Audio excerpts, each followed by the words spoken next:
Okay, so as we were looking through the internet this week, I thought it was prudent, as we are coming up on the month of October, to discuss something that you are probably thinking about discussing or have already had inserted into your body. We are talking, of course, about flu shots. Richard Fowler has a controversial take on flu shots. We're going to spend the next couple of minutes discussing what it means to have a flu shot, some common myths surrounding them, and then we will end it all off with Richard's take on the flu shot. All right, let's start with some of the most common myths about the flu shot. Myth number 1, the flu shot doesn't work. The flu vaccine is not perfect, which I'm sure Richard Fowler will cite, but you're still better off getting it than not. In a good year, the flu vaccine is about 70% effective. If we're unlucky, the rate can dip lower. Now, why are flu shots ineffective?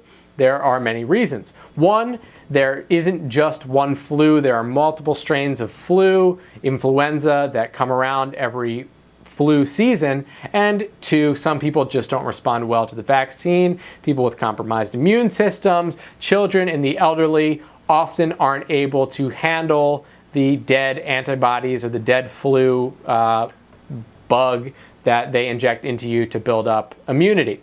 Let's move on to the next one. Myth number 2, I don't need the flu shot. Depending on the year, between 5 and 20% of people get the flu each year in the US. Now, let's not get too morbid, but people do in fact die from the flu. The number of deaths can be anywhere from 3,300 to 49,000 per year. 49,000 is greater than the amount of people that die in car crashes annually, which is about 30,000.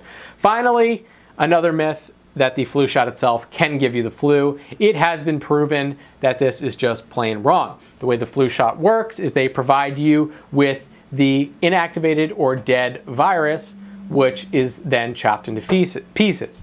The influenza bug is then injected into you, where your white blood cells and your immune system get to work developing an antibody, and that is how flu shots work.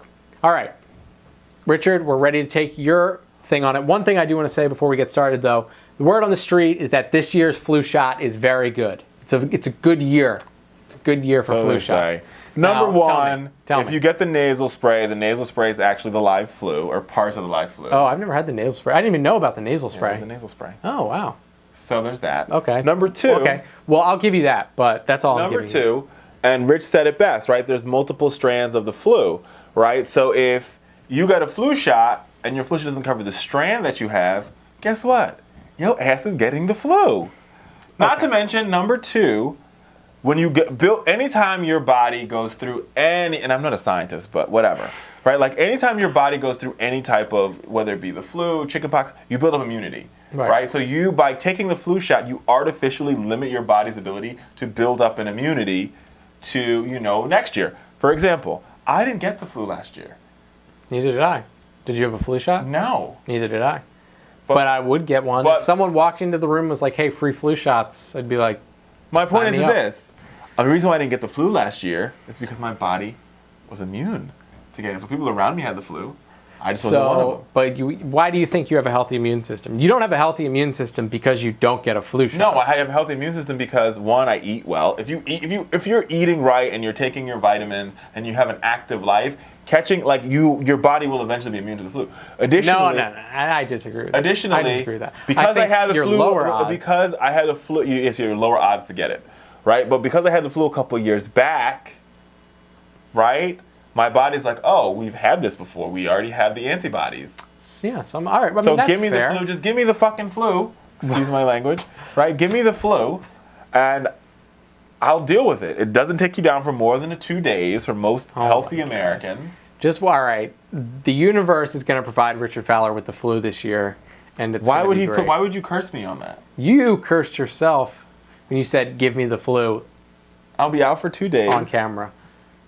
Ooh, flu is bad though. Last time I was really, really sick, I was like incapacitated for 5 days, and it was really bad. Because his immunity sucks. Why do you think that? The last time I had the flu, I was out. I haven't had the flu. The last time I had the flu, I was out for 2 days. I took some Benadryl. I took a Theraflu. Benadryl. I don't think Benadryl helps with the flu. Yeah, they have Benadryl for flu. Took some Benadryl. Anyway. took the Theraflu, and Richard Fowler was thriving. 2 days later, I was living. Alive and thriving.